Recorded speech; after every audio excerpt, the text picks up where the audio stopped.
একটা ছোট্ট খুচরা টাকার ঘটনা থেকেই শুরু হয়েছিল রিফাত আর তিশার গল্প। তখন তিশার কাছে রিফাত ছিল শুধুই একজন বিরক্তিকর ছেলে, কিন্তু কে জানতো এই ছোট্ট ঘটনাই একদিন তাদের জীবনের সবচেয়ে গুরুত্বপূর্ণ গল্পের শুরু হয়ে যাবে। ক্যাম্পাসে রিফাতকে খুঁজে বের করে তিশা যখন তাকে শাস্তি দেয়, তখন তাদের মধ্যে শুরু হয় ঝগড়া, খুনসুটি আর মজার সব মুহূর্ত। কিন্তু এই রাগ আর অভিমানের আড়ালেই ধীরে ধীরে তৈরি হতে থাকে এক অদ্ভুত টান। এরপর গল্পে আসে বড় চমক।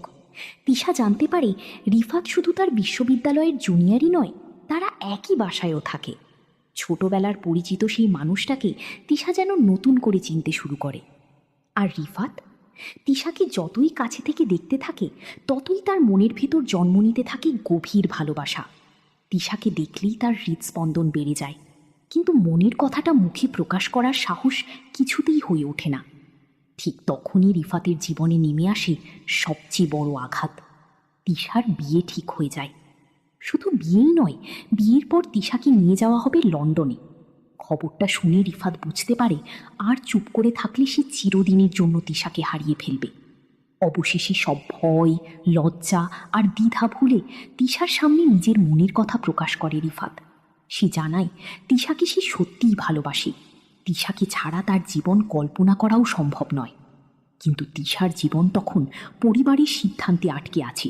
নিজের ইচ্ছার কোনো মূল্য নেই এমনটাই মনে করছে সে।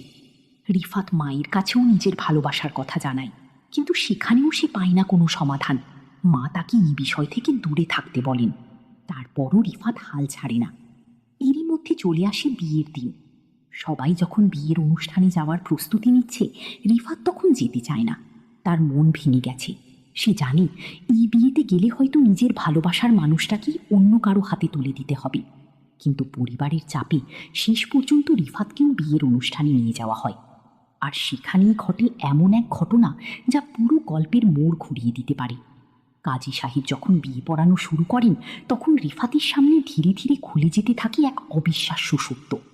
ছোটবেলায় যে দুজন জামাই বউ খেলা খেলেছিল,